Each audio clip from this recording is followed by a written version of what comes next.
penjajahan Belanda. Nah, pada kesempatan kali ini Ibu akan melanjutkan materi kita, yaitu membahas tentang dampak penjajahan bangsa Eropa.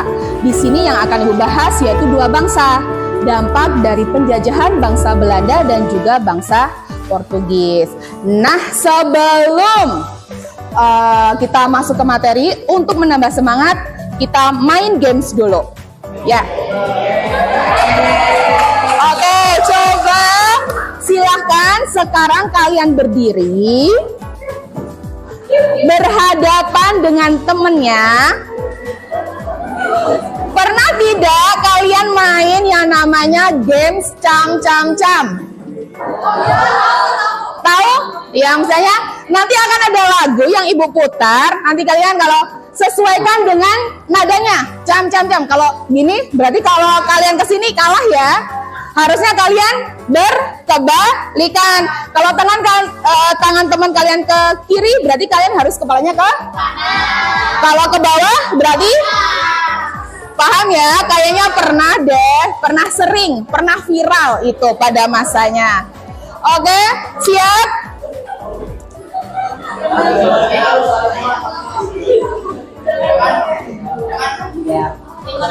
Sebentar.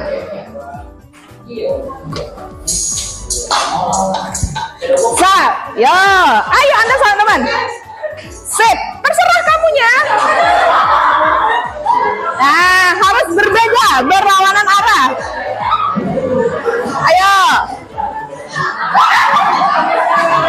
Coba.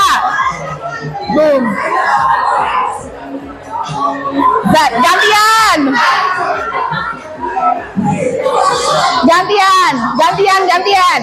Nah.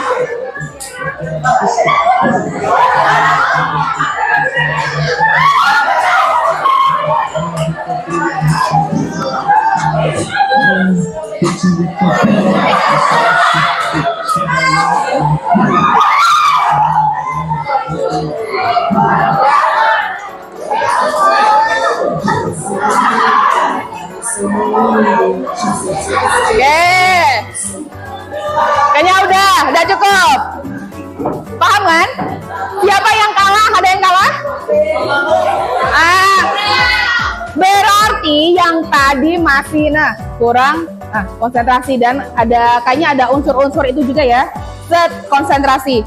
Ya udah, sok, terima kasih. Silakan duduk kembali. Nah, anak-anak, setelah tadi kalian ada sedikit games cam-cam-cam, kalian tentunya semoga sudah semangat untuk mengikuti KBM pada siang hari ini. Nah, untuk pada KBM siang hari ini, capaian pembelajaran yang akan dicapai oleh kalian yaitu peserta didik di kelas 11 mampu mengembangkan konsep-konsep dasar sejarah untuk mengkaji peristiwa sejarah dalam lintasan lokal, nasional, dan juga global. Melalui literasi, diskusi, kunjungan langsung ke tempat bersejarah, dan penelitian berbasis proyek kolaboratif, peserta didik mampu menganalisis serta mengevaluasi berbagai peristiwa sejarah yang terjadi di Indonesia yang dapat dikaitkan atau dihubungkan dengan berbagai peristiwa lain yang terjadi di dunia pada periode yang sama, meliputi kolonialisme dan perlawanan bangsa Indonesia. Itu capaian pembelajaran yang akan kita capai pada kesempatan kali ini. Kemudian, apa sih tujuan pembelajaran yang akan kalian capai pada pokok bahasan dampak penjajahan bangsa kolonial di Indonesia? Jadi yang pertama, tujuan pembelajarannya adalah nantinya kalian sebagai peserta didik diharapkan mampu menganalisis dampak atau pengaruh penjajahan bangsa Eropa pada kehidupan bangsa Indonesia masa kini dalam bidang politik, ekonomi, sosial, budaya, dan juga pendidikan. Kemudian tujuan pembelajaran yang kedua, nanti melalui penugasan kelompok diharapkan kalian dapat membuat suatu produk ya.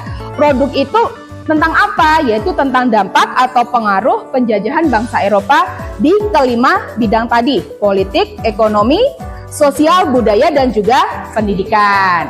Dan yang terakhir, tujuan yang terakhir itu diharapkan nantinya kamu itu mampu menunjukkan memiliki sikap berkebinekaan global, mampu menghargai dengan sesama, baik nanti ketika diskusi atau ketika ada teman yang presentasi, sikap kamu bagaimana. Kemudian ada sikap gotong royong, nanti akan terlihat dalam saat kalian bekerja dalam kelompok. Mampu tidak kalian membaur, bergotong royong, membantu dalam penugasan kelompok. Kemudian ada bernalar kritis dan juga kreatif dalam menyelesaikan tugas. Itu tujuan pembelajarannya. Kemudian model pembelajaran yang akan Ibu gunakan pada kesempatan kali ini yaitu model pembelajaran discovery learning. Jadi nanti kalian diharapkan mampu menemukan apa sih dampak-dampak dari penjajahan terhadap bangsa Indonesia yang dilakukan oleh pemerintahan kolonial. Kemudian teknik penilaian yang akan Ibu ambil meliputi 3. Nanti yang akan Ibu nilai itu ada 3. Yang pertama ada penilaian sikap. Nah, sikap kalian bagaimana? Itu ketika nanti dalam diskusi kelompok, apakah diam saja ataukah bisa membantu atau yang lain. Kemudian yang kedua ada penilaian pengetahuan. Penilaian pengetahuan nanti akan Ibu laksanakan di akhir KBM. Nanti Ibu akan memberikan link Google Form ke kalian, nanti silahkan bisa dikerjakan materinya tentang apa yang sudah kita pelajari pada hari ini. Dan yang ketiga yaitu penilaian keterampilan. Penilaian keterampilan termasuk keterampilan dalam berdiskusi dan juga keterampilan dalam saat presentasi. Bagaimana presentasi pas mempresentasikan hasilnya, bisa atau tidak, nanti ada yang bertanya atau enggak. Gitu ya, paham sampai sini? Oke, kita lanjut. Nah, ini dia. Belum ke kelompok. Nah, Ibu menyajikan ada 3 gambar di sini. Ada yang tahu apa sih hubungan dari ketiga gambar ini dengan materi yang akan kita pelajari? Sok dilihat. Gambar yang pertama tentang apa? Max Havelaar itu sebuah apa? Buku, betul. Yang kedua, gambar apa? Ini lebih ke arah tulisan ya. Klakson, itu bahasa aslinya adalah klaksoneren. Kompor. Berarti itu apa? Sebuah kata pinter, kata serapan. Dan yang ketiga ada foto gambar tentang gedung apa? Ada yang pernah berkunjung ke sini di Semarang, namanya Lawang Sewu. Betul sekali. Jadi menurut kalian dari ketiga gambar yang Ibu sajikan di depan, kaitannya apa sih dengan materi kita dampak penjajahan bangsa Eropa di Indonesia? Ada yang tahu? Stop, apa? Apa yo? Ini kan semuanya hasil dari ketika kita dijajah. Berarti apa? Ya, sok Ari, gimana? Ya, ini semua adalah peninggalan hasil-hasil karya dari penjajah yang ditinggalkan di Indonesia. Salah satunya dalam bidang sastra. Ada buku yang dikeluarkan oleh Multatuli atau nama aslinya adalah kemarin Edward Douwes Dekker. Kemudian dalam bidang bahasa ada muncul banyak kata serapan yang sebenarnya ini adalah dari bahasa Belanda. Kompor itu dari bahasa Belanda, aslinya kompor. Ada juga bangku dari kata beng, tapi Ibu kurang tahu ya pengucapannya dalam bahasa Belanda. Dan yang ketiga dari seni bangunan ada peninggalan berupa bangunan-bangunan yang bahkan sampai sekarang masih kokoh berdiri. Salah satunya adalah Lawang Sewu. Oke, sip. Nih, Ibu jelasin sedikit tentang Max Havelaar. Pada pertemuan sebelumnya, Ibu sudah menjelaskan tentang siapa itu Multatuli. Multatuli adalah nama samaran dari Edward Douwes-Dekker. Beliau adalah salah satu dari tokoh penentang tanam paksa. Jadi Multatuli ini menulis buku Max Havelaar, di mana isi dari buku Max Havelaar itu sebenarnya adalah pengalaman-pengalaman dari si Douwes-Dekker ini ketika dia menjabat sebagai asisten residen di Lebak, Banten.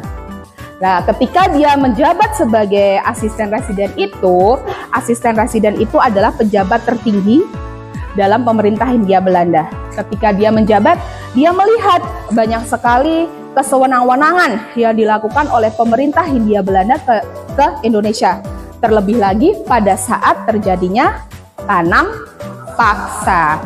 Jadi banyak sekali kebobrokan yang dia tuliskan dalam buku dia Max Havelaar ini, di mana dia sangat geram dengan kemunafikan yang justru itu dilakukan oleh kaum kita sendiri.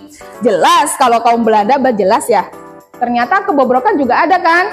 Udah dipelajari juga kan bahwa ada kebobrokan, bahwa yang tadinya tanam paksa itu benar seperti ini jalannya, tapi pada ujungnya terjadi penyelewengan. Nah, ini ya, ini salah satu dampak dari adanya tanam paksa dalam bidang sastra, munculnya baru. Oke, untuk supaya kalian lebih memahami lagi mengenai dampak ya, nanti akan dipelajari juga. Silahkan kalian bisa simak video berikut ini. Sejarah Pahit Jongos. Jongos tahu kan? Apa Jongos?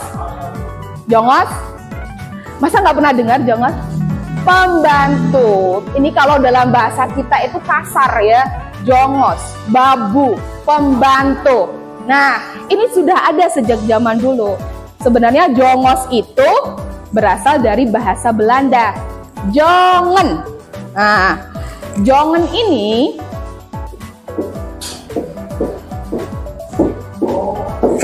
tadinya itu artinya sebenarnya adalah anak laki-laki. Nah, awalnya jongos ini pas saat Belanda menjajah di Indonesia, jongos ini adalah anak laki-laki yang dipekerjakan sebagai pembantu rumah tangga. Justru bukan perempuan, tapi laki-laki yang dipekerjakan. Selain jadi pembantu di rumah tangga, dia juga untuk bekerja di hotel, di kapal milik pemerintahan Belanda. Kemudian nanti ada kalau yang perempuan seperti ini namanya. Nah, babu. Babu itu berasal dari kata bukan babu yang gede, baibu. Ini adalah perawat anak kecil, babysitter kalau sekarang. Nah, oke ya. Silahkan sekarang kalian simak video di depan untuk menambah pengetahuan kalian mengenai dampak. Orang yang hidup di Hindia Belanda pada sekitar tahun 1600 hingga 1800-an pasti mengenal pelayan akomodasi bagi company atau lebih akrab dengan sebutan jongos atau babu. Namun, kisah tentang jongos dan pesuruh ini ternyata telah ada jauh sebelum abad ke-19. Selamat datang di saluran YouTube Taksaka Setan. Saya harap Anda dalam keadaan baik dan siap untuk menyelami sejarah yang terjadi di masa lalu yang menarik bersama kami. Di sini, kami akan menjelajahi berbagai topik sejarah dan berbagi kisah-kisah sejarah yang luar biasa. Jangan ragu untuk berinteraksi melalui kolom komentar dan jangan lupa untuk tekan tombol subscribe agar tetap terhubung dengan konten-konten menarik di masa mendatang. Mari kita mulai petualangan ini dan saya harap Anda menikmati setiap momennya. Ketika matahari perlahan merangkak di ufuk timur, para pelayan pribumi di Hindia Belanda memulai hari mereka dengan tanggung jawab yang besar, mengakomodasi urusan-urusan rumah tangga, membangun fasilitas, dan menyediakan sarana prasarana menjadi tugas mereka yang tak jarang membuat pemerintahan Hindia Belanda kewalahan. Namun, di balik kisah ini, tersimpan sejarah menarik tentang pelayan pribumi, mulai dari abad ke-17 hingga pergeseran makna pada abad ke-20. Pada masa lampau, orang yang hidup di Hindia Belanda pada sekitar tahun 1600 hingga 1800-an pasti mengenal pelayan akomodasi bagi company, atau lebih akrab dengan sebutan jongos atau babu. Namun, Kisah tentang Jongos dan pesuruh ini ternyata telah ada jauh sebelum abad ke-19. Menurut penelitian Peter Sutherland dalam Slavery and the Slave Trade in South Sulawesi, pada tahun 1983, istilah perbudakan di Hindia Belanda sudah ada sejak akhir abad ke-17. Jongos pada masa itu lebih mirip dengan karakteristik budak, khususnya di Sulawesi Selatan, di mana perbudakan dan perdagangan budak marak terjadi. Orang Belanda menggunakan budak-budak ini untuk berbagai pekerjaan, termasuk pekerjaan rumah tangga, gudang-gudang, dan kapal, sehingga budak menjadi simbol status bagi majikan mereka. Pada era VOC sejak abad ke-17, anak-anak laki-laki menjadi awal dari perbudakan. Mereka ditugaskan untuk melakukan pekerjaan rumah tangga, menjadi pelayan hotel, dan bahkan terlibat dalam proyek-proyek pembangunan. Mereka disebut kuisjonen, yang kemudian dikenal dengan sebutan jongens di masa selanjutnya. Namun, pada abad ke-20, terjadi pergeseran makna yang menarik dalam istilah jongos dan babu. Ahmad Sunjayadi dalam tulisannya berjudul Pelayan Pribumi dalam Akomodasi Turisme di Hindia Belanda pada tahun 2018 menjelaskan bahwa istilah jongens kemudian berubah menjadi jongos atau jongos. Hal yang sama terjadi pada istilah babu yang berasal dari mbah ibu yang memiliki arti pengasuh anak. Babu pada awalnya bertugas sebagai pengasuh anak majikan, baik sinyo maupun noni. Pada masa itu, terjadi diskriminasi rasial yang sangat mencolok. Para pesuruh pribumi dibatasi dalam berbagai aspek kehidupan, tinggal di tempat yang kurang layak, dan bahkan tidak dibayar dengan layak. Beberapa majikan Eropa bahkan tidak mengizinkan para babu untuk memberi makan atau merawat anak-anak mereka, sehingga mereka membawa pengasuh anak dari Eropa untuk melakukannya. Sayangnya, citra buruk tentang jongos dan babu berlanjut hingga setelah periode perbudakan dan kolonial berakhir. Bahkan setelah Indonesia merdeka, para pembantu rumah tangga seringkali mendapat pandangan buruk dari berbagai kalangan, termasuk keluarga Eropa, Timur Asing, dan kalangan priayi baru. Stereotip mengenai pembantu perempuan juga muncul, menggambarkan mereka sebagai ahli menggoda pria-pria Eropa, padahal praktik pergundikan juga terjadi pada awal rekrutmen pembantu ini. Meski demikian, praktik nyai dan pergundikan di Hindia Belanda juga memungkinkan terjadinya mobilitas vertikal bagi para wanita Bumiputra. Meskipun mereka telah menjadi istri laki-laki Eropa, status mereka tetap dianggap paling rendah di mata orang lain.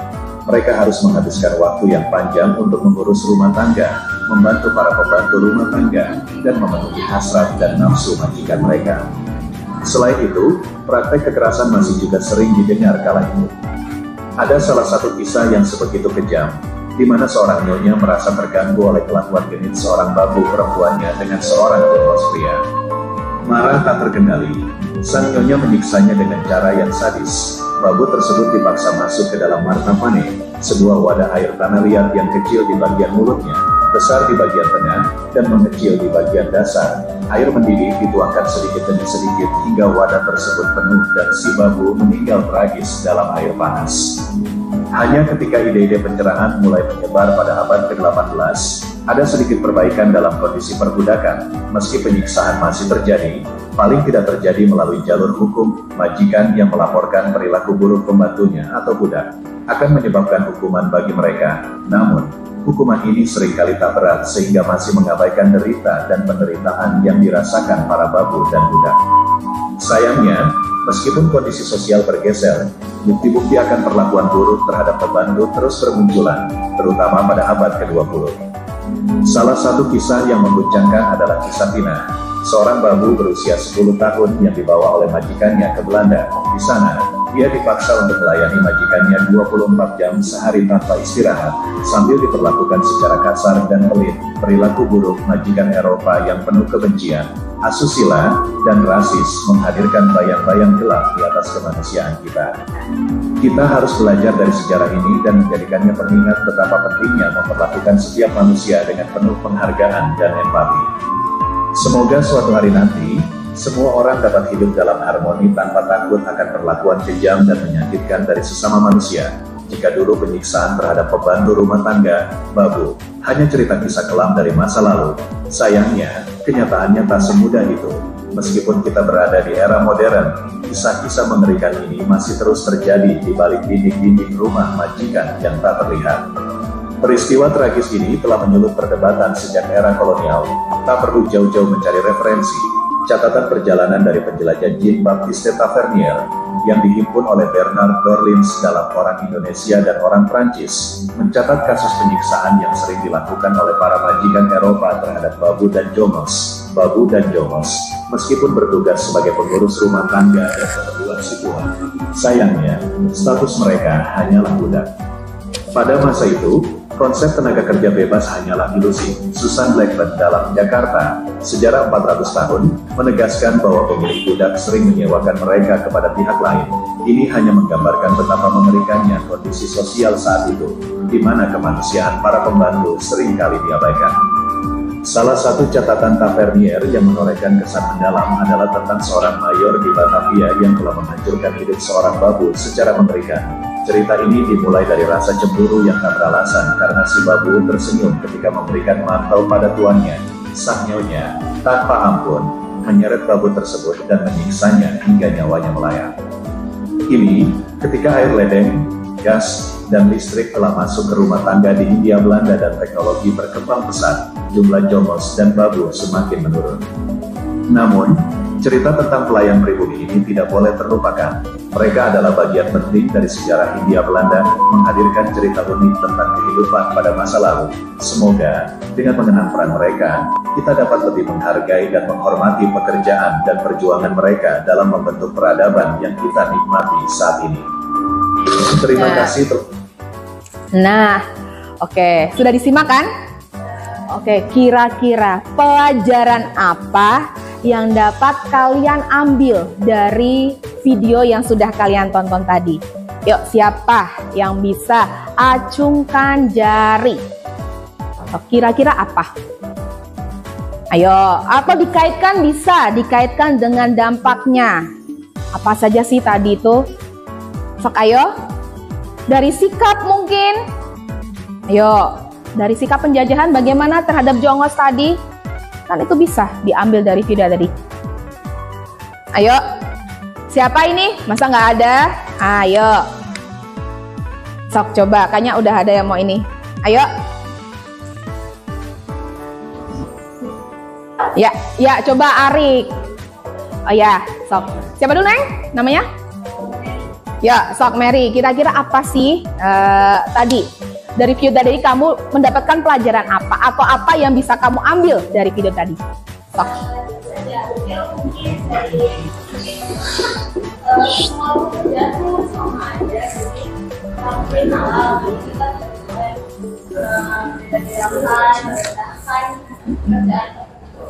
Iya, boleh. Beri aplaus dulu untuk Mary. Iya, betul. Tadi Mary menjelaskan pelajaran yang dapat diambil bahwa kita tidak boleh membeda-bedakan segala pekerjaan. Bahkan tadi, apa ya, kalau sekarang mungkin pekerja rumah tangga, pasti ada manfaatnya kan bagi kalian, walaupun mencuci apa, tapi kalian harus menghargai itu. Yuk, coba siapa lagi yang akan mengungkapkan pendapatnya? Coba tadi Arik kayaknya sudah bersiap. Oh sama. Ada lagi nggak? Ada lagi nggak? Coba ya, dari video tadi kan itu menggambarkan bagaimana kekejaman yang dilakukan oleh bangsa Eropa terhadap bangsa Indonesia. Salah satunya tadi jongos atau babu tadi ya, kekejaman. Kemudian dari video tadi pasti juga akan ada muncul yang namanya tadi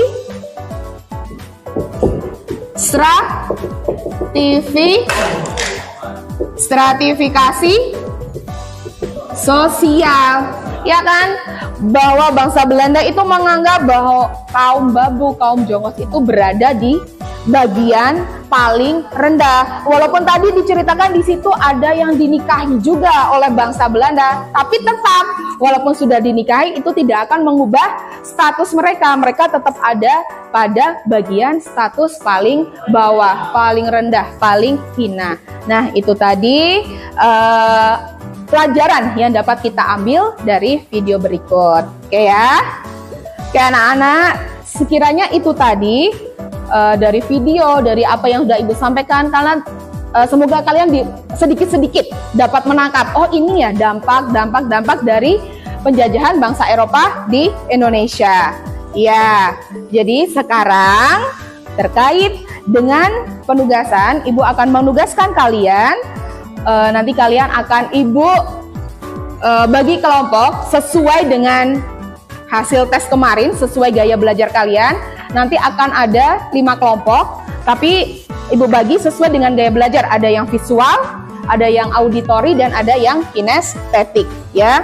Nanti Ibu akan membagikan lembar kerja ini di masing-masing kelompok. Nanti silahkan dibaca apa yang harus kalian kerjakan dan nanti siap untuk dipresentasikan. Oke ya, silahkan. Ini kelompoknya, kalian bisa lihat di depan. Kelompok pertama yaitu kelompok Devi, kemudian kedua ada Lulu, kelompok ketiga diketuai oleh Arik, kelompok 4 Akila, kelompok 5 Lia. Silahkan dalam hitungan 2 menit harus sudah duduk dengan kelompok masing-masing.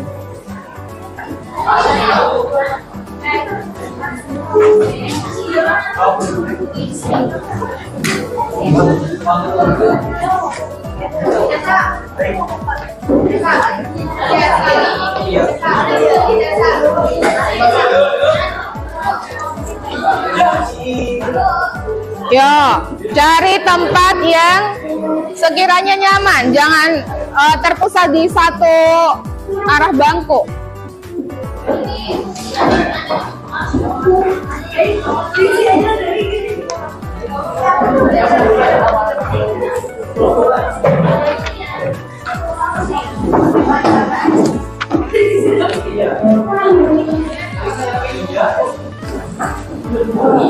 Oke, sudah?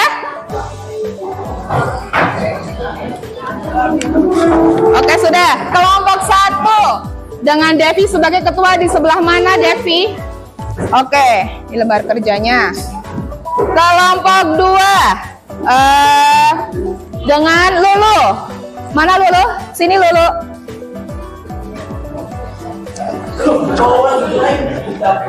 Lembar kerjanya. Ya, kelompok 3 Arik.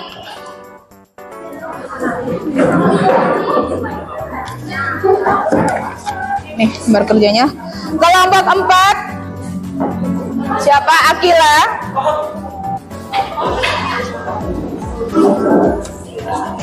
Ya, ini. Dan taruh kelompok terakhir, kelompok 5 Lia. Nah, udah ya, udah dapat semua. Silahkan. Silahkan duduk dulu. Duduk dulu semuanya, perhatikan lembar kerjanya.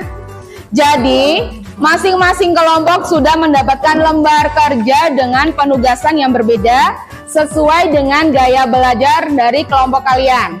Silakan dibaca. Kelompok 1 misalnya dapat tentang auditori ya. Nah, silakan petunjuknya dibaca terlebih dahulu, langkah kerjanya bagaimana, kemudian jawabannya kalau kalian sudah membuat, silakan tuangkan di halaman terakhir. Silakan, Ibu akan membagikan juga Chromebook untuk kalian mencari, ya. Silahkan mulai dikerjakan, mulai didiskusikan dengan kelompok masing-masing. Yuk, silakan ketua ambil Chromebooknya.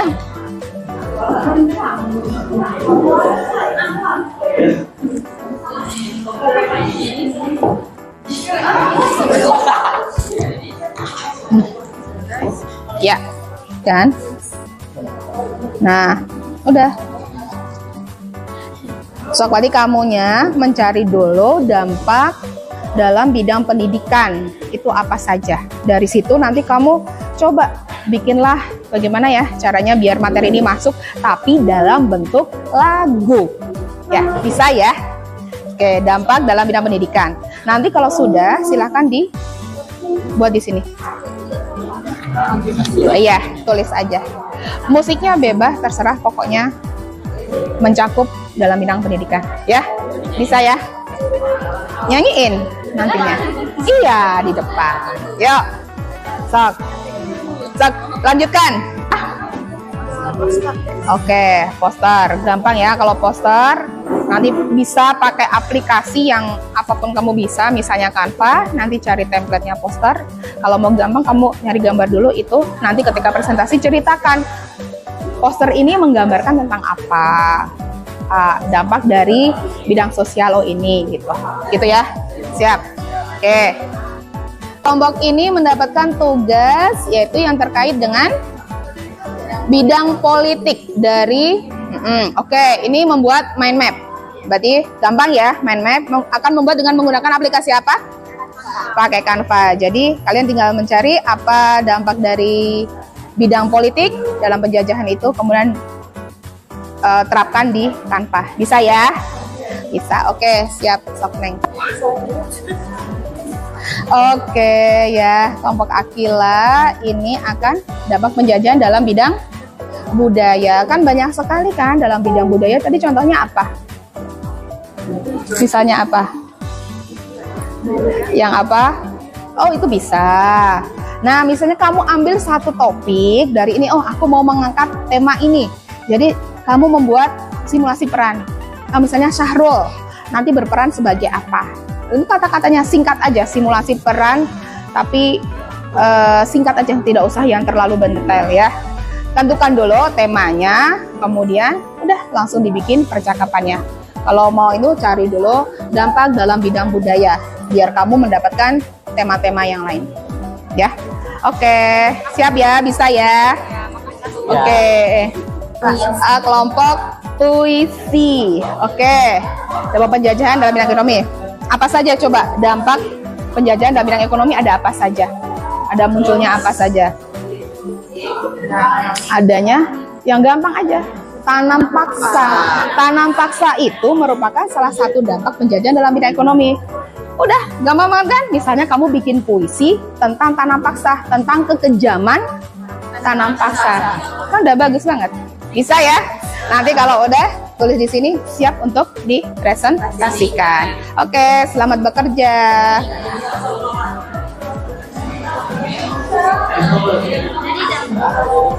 Sok.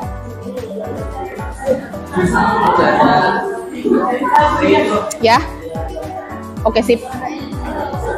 Nah, anak-anak, setelah kalian selesai berdiskusi dan mengerjakan lembar kerjanya, silahkan sekarang Ibu persilahkan untuk mempresentasikan hasil dari kerja diskusi kelompok kalian masing-masing. Oke, silahkan yang pertama, mau dari kelompok siapa? Oh iya, benar, silahkan kelompok mind map mau maju terlebih dahulu untuk mempresentasikan hasil diskusinya. Silahkan kelompok mind mapping maju menjelaskan hasil diskusinya. Assalamualaikum warahmatullahi wabarakatuh. Jadi kita dari kelompok 1 ya yang dapat tugas yaitu untuk menjelaskan tentang dampak penjajahan di bidang politik. Di sini ada saya Ardina Nova Alia. Saya Nadia Putri Agustina akan mempresentasikan dampak penjajahan di bidang politik pada masa penjajahan di bangsa Eropa. Yang pertama itu, bupati yang dulunya dipilih secara turun-temurun kini menjadi dipilih oleh rakyat. Yang kedua, adanya trias politika, yaitu 1. Eksekutif atau kepala pemerintahan. Yang kedua, legislatif atau dewan rakyat. Dari dewan rakyat yaitu dari 1918, dan yang ketiga yudikatif di badan peradilan. Yang ketiga, ada munculnya pemahaman konsep pemerintahan yang bukan dipegang oleh kerajaan. Yang keempat, Jawa dijadikan pusat pemerintahan dan membaginya menjadi wilayah prefektur atau wilayah yang memiliki kekuasaan mandiri. Yang kelima, perubahan sistem pemerintahan dari administrasi tradisional ke sistem administrasi modern. Yang keenam, dahulu hukum yang digunakan yaitu hukum adat dan kemudian diubah menjadi hukum barat modern. Sekian dari presentasi dari kelompok 1. Kurang lebihnya mohon maaf. Wassalamualaikum warahmatullahi wabarakatuh. Waalaikumsalam warahmatullahi wabarakatuh. Ya, beri aplaus dulu. Anak-anak dari presentasi kelompok 1 tadi yang menjelaskan tentang dampak pembelajaran politik, ada banyak sekali ya ternyata dampak kebijakan di dalam politik. Salah satunya yaitu bupati yang dulunya dipilih secara turun-temurun kemudian dipilih secara demokrasi oleh rakyat. Jadi yang tadinya kalau ayahnya menjabat sebagai bupati, pasti nanti anak keturunannya akan menjabat sebagai bupati juga. Tapi setelah adanya pemerintahan kolonial Belanda masuk ke Indonesia, makanya pemilihan bupati itu dilaksanakan secara demokrasi, yaitu dipilih dengan rakyat. Oke, terima kasih dari kelompok dampak politik. Selanjutnya siapa yang mau maju nih? Dari kelompok apa? Oke, dari kelompok yang membuat lagu tentang dampak penjajahan di bidang apa ya? Pendidikan. Oke, silakan dari kelompok dampak dalam bidang pendidikan, silakan maju. Ayo berdebat dulu. Assalamualaikum warahmatullahi wabarakatuh. Waalaikumsalam warahmatullahi wabarakatuh. Perkenalkan, kami dari kelompok 6 yang akan mempresentasikan hasil kerja sama kami. Satu, dua, tiga. Selama ratusan tahun Indonesia dijajah oleh bangsa-bangsa dari Eropa. Penjajahan ini memberikan banyak dampak, satunya di bidang pendidikan. Dampak ini terus berkembang, menjadikan Indonesia maju. Muncul golongan pelajar, bangsa pun jadi tahu membaca dan menulis dan banyak pengetahuan. Bangsa Indonesia dari kau perkembangan, apa yang terjadi di dunia luar, itulah dampak-dampak dalam bidang pendidikan.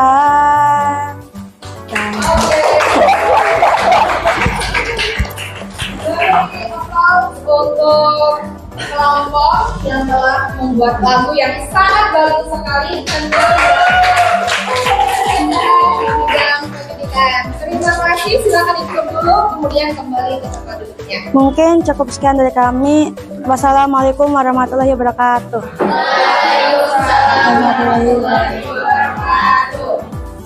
Oke, selanjutnya setelah kita mendengarkan tentang lagu tentang dampak penjajahan, sekarang akan dilanjutkan oleh kelompok yang membuat puisi tentang dampak-dampak penjajahan. Silakan kelompok dari dulu. Ya, silakan beri aplaus dulu. Assalamualaikum Warahmatullahi wabarakatuh. Sebelumnya perkenalkan, saya Lula Suara Putita. Saya Mary Mariani. Saya Gijaro Arlita. Saya Devi Agustin. Saya Nova Sofa. Saya Fandi Ramdhani. Di sini kami dari kelompok 2 akan membacakan puisi hasil karya kami tentang dampak penjajahan di bidang ekonomi. Tanam paksa. Ribuan rakyat diperbudak, mau saja diperintah oleh mereka yang tak punya hak. Ini negeri tercinta, tanah air Indonesia. Dengan rasa tak bersalah, mereka memerintah. Tanpa ada rasa kasihan, ia seakan menghabiskan. Dijajah di negeri sendiri, bagai siksa tiada henti. Mengapa hanya diam diberontak? Ini rumah kita. Mereka tidak ada hak untuk bertindak.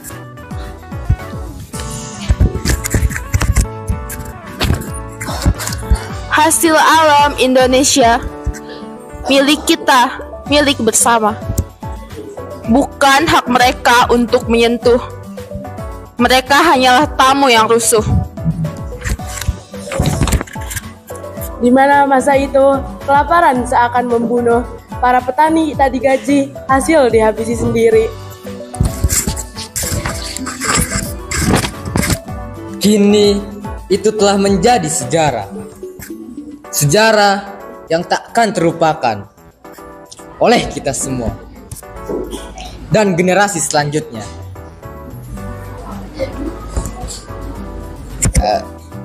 Mungkin cukup sekian yang bisa kelompok kami sampaikan. Kurang lebihnya mohon maaf. Billahi taufiq wal hidayah. Wassalamualaikum warahmatullahi wabarakatuh.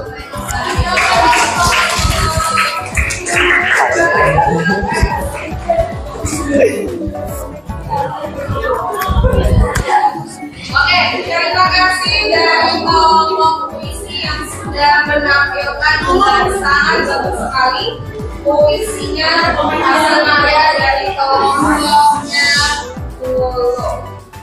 Oke, anak-anak, terima kasih atas presentasinya dari 5 kelompok tadi. Hebat-hebat, hasilnya bagus-bagus sesuai yang Ibu harapkan dan tentunya Ibu sangat mengapresiasi apa yang sudah kalian buat. Beri aplaus untuk kita semua. Oke, anak-anak, sebelum Ibu akhiri, coba dari materi tadi tentang dampak penjajahan bangsa Eropa di Indonesia, adakah yang bisa mengambil kesimpulan? Menyimpulkan apa saja sih dampak dari penjajahan bangsa Eropa di Indonesia? Ada yang bersedia? Oh. Baik. Jadi dampak penjajahan bangsa Eropa di Indonesia itu ada 5 bidang. Pertama ada di bidang politik, ekonomi, sosial, budaya, dan pendidikan. Di bidang politik itu ada munculnya perubahan hukum yang tadinya adat menjadi hukum barat modern. Di ekonomi, dampaknya ada tanam paksa. Terus sosial, adanya stratifikasi sosial.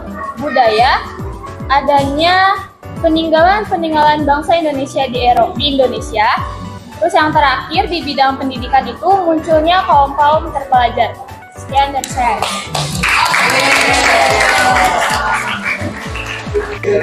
Nah, oke, anak-anak, itu tadi benar sekali apa yang disimpulkan oleh Mary, bahwa dampak dari penjajahan bangsa Eropa di Indonesia, yaitu tadi ada bangsa Belanda dan juga bangsa Portugis, itu dampaknya ada di setiap bidang yang ada, yaitu ada di bidang politik, ada di bidang ekonomi, ada di bidang sosial, ada di bidang budaya, dan juga ada di bidang pendidikan. Dan itu masih dapat kita rasakan, dapat kita lihat sampai saat ini. Oke anak-anak, untuk penugasan nanti Ibu akan meng-share latihan soal lewat Google Form. Nanti Ibu akan share lewat KM. Silahkan nanti dikerjakan, batas pengerjaannya sampai jam 9 malam. Siap? Siap. Oke anak-anak, terima kasih atas pembelajaran yang menyenangkan pada siang hari ini. Terima kasih atas kerjasamanya. Sebelum Ibu tutup, kita baca hamdalah bersama-sama terlebih dahulu. Birobbil alamin. Oke anak-anak, terima kasih. Sampai berjumpa lagi pada pembelajaran berikutnya dengan tentunya materi yang baru lagi. Sampai jumpa, sekian saja. Wassalamualaikum warahmatullahi wabarakatuh. Waalaikumsalam.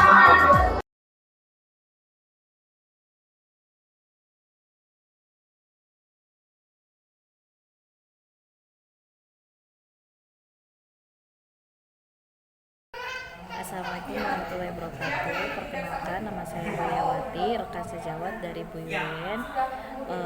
Menurut saya pembelajaran berdiferensi yang diterapkan oleh Bu Yulen sangat menginspirasi sekali. Menurut saya apa yang dilakukan Bu Yulen itu sudah sesuai dengan prakasa perubahan yang direncanakan dan kegiatan pembelajarannya sudah berpihak pada murid.